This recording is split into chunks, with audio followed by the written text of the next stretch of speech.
Stuff your Lembas, part 1.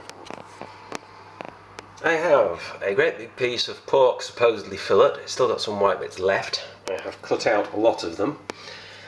I have part of that packet of apricots. It's not the full packet, but there's quite a lot of apricot down there. That's this orange stuff, these bits.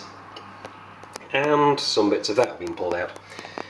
And I have a few plums, sliced up. Each plum has inside it quite a large seed, this thing, with a stem on top. I don't know how clearly you can see it, but there is a woody stem on top of the seed. If you accidentally swallow the whole thing, you'll probably get away with it. If the whole thing goes into your throat, you might choke on it and die.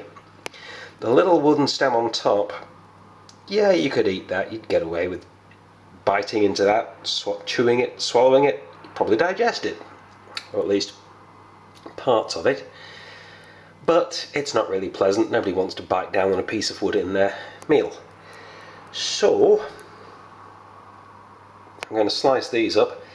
What mixture of fruit you use is entirely up to you. If you want to go kosher and use lamb instead of pork, you might want to use milder flavours. Maybe try some pears. Or you might want to go something really exciting and throw a whole lime in there, or 5 whole limes. I also have blueberries, or blueberries, or blubberries, depending on your accent. Blubbery. I thought that described Wales. Those sliced pear, those just as they are, not even sliced. The slices of pear, the slivers of apricot, and all of these chunks of pork are going into, I can't pick it up now because I've got plum juice left in my hand, are going into a pan. You all know what a fucking pan looks like, I didn't need to show you that. And I'm going to cover them with this stuff. I have no idea whether this is good. This isn't an endorsement because I haven't tried it yet. This is labelled just there, dry. They also have a medium, which has a different name. I would probably prefer the medium to drink, but dry works pretty well if you're contrasting it with all the sweet fruit, especially these guys, very sweet, and the fairly neutral pork.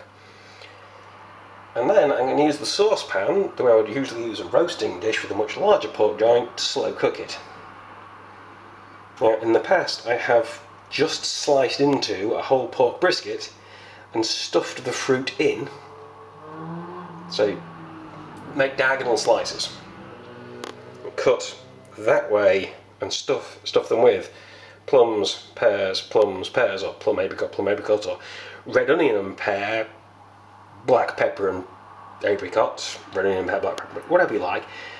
Then honey glazed, coat the whole thing with a mixture of honey, mustard and tarragon to seal all the flavours in.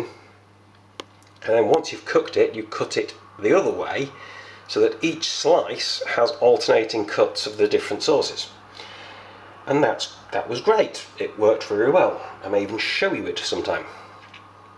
If you're going to try it, either wait until I show you, or remember the skewers, because it just won't hold its shape without them. But if I do that with this, one, I'm then having to slice up roast pork to get slices to put in bread, and 2, honey glazed pork in a honey based dough.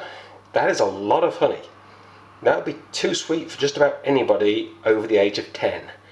So I'm not adding honey to this pork. I'm going to cook it in dry cider with fairly sweet fruits. You might want to add some chili jam or something to change the flavour. It's entirely up to you.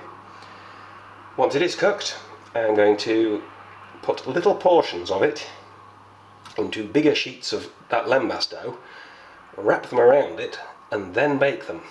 And we'll see how that turns out. For now, I need to finish slicing up this plum and get the stuff into the pan. So I shall do that and be back in... Do I need to show you it boiling? There is no need to show you, but you know what covering something with cider is going to look like, don't you? You pour cider in until the stuff is covered. Put a lid on it, turn on the heat. I don't need to show you that. So I shall be back in quite a while when this stuff is actually cooked and I already have Lembas dough on the way to put it in.